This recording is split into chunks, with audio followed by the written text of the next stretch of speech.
The doctors will see you now.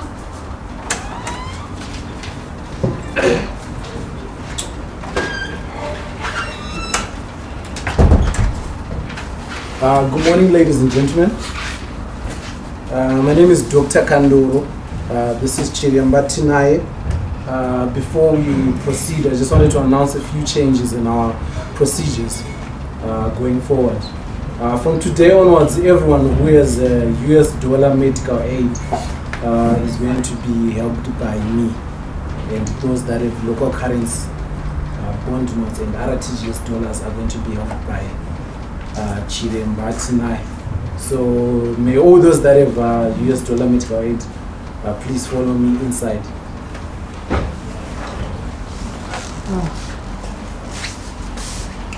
Alright, vanema bond notes tichabatsirana pana apa nekuti mukata muna space.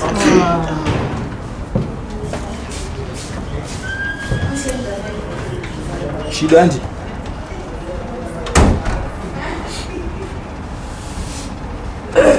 BP. Dede.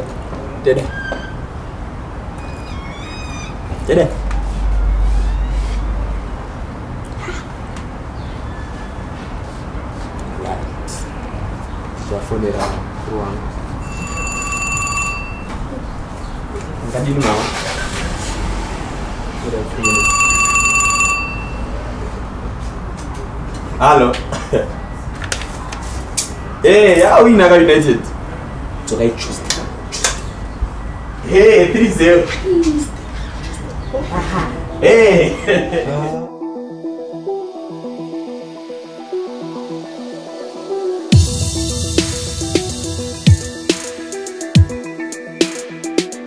Ladies and gentlemen, comrades and friends, welcome to the week with me, Comrade Fatso. And it's been a crazy week where people have been rising from the dead. Zimbabwe said it got a loan from Botswana, and Botswana said, nah.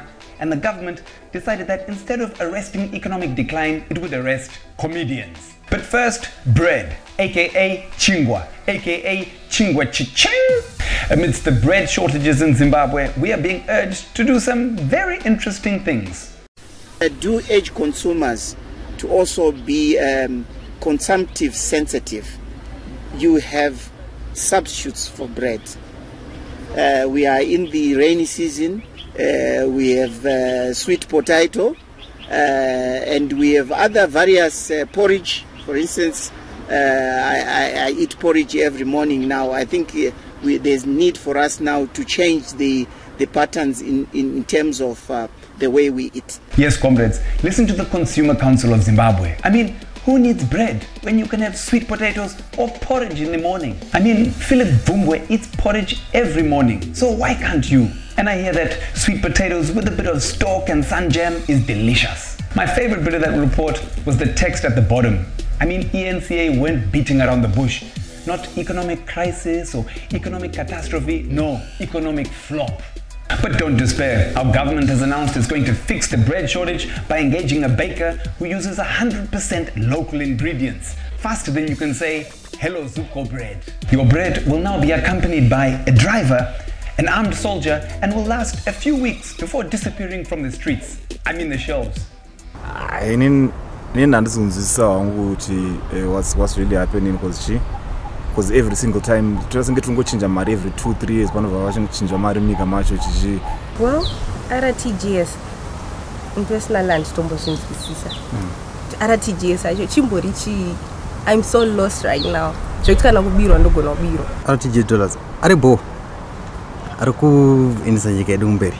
RTGS Dollars are finally here. The mythical and mystical Zimbabwean currency, which is basically anything but a US dollar. For those who don't quite understand, here is the week's guide to what the hell is an RTGS dollar. 1. The RTGS dollar is virtual. Yes, it doesn't even fucking exist. It's like Father Christmas or Dimbare winning the league. It's imaginary. 2. The RTGS dollar looks... No, it doesn't look like that. Who did this, comrades? 3. The RTGS dollar is currently set to last for 6 months unless made substantive by Parliament, which basically means your current hookup could last longer than the national currency. 4. The RTGS dollar encourages corruption because you can buy at the official rate at the Bureau de Change and then sell it on the parallel market. Saka pamberi ni majet.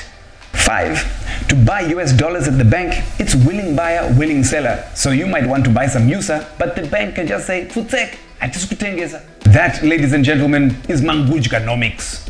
Just when you thought the Hurment would maybe try and attack the economic issues affecting us, they've focused on Zimbabwe's newest, biggest problem: people wearing police and soldiers' uniforms. First, they arrest journalist Edmund Kudzai for a camouflage umbrella. Then, they pick up comedians Maggie and Gonyet for allegedly wearing police uniforms in a skit. What next? Arrest comedians dressed as mahobos for impersonating Safeguard? I mean, would someone really think you're a soldier with a camouflage umbrella? What?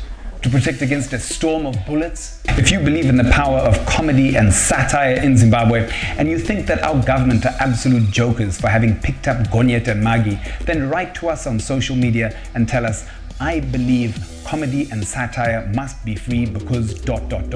And we will share your thoughts with the Ministry of Sports, Youth, Arts and Recreation. Thanks for joining us on The Week. Follow Magamba TV on social media. I have been Comrade Fatso. You have been the people. This has been The Week. I haven't been arrested yet. Thank you and Futsek.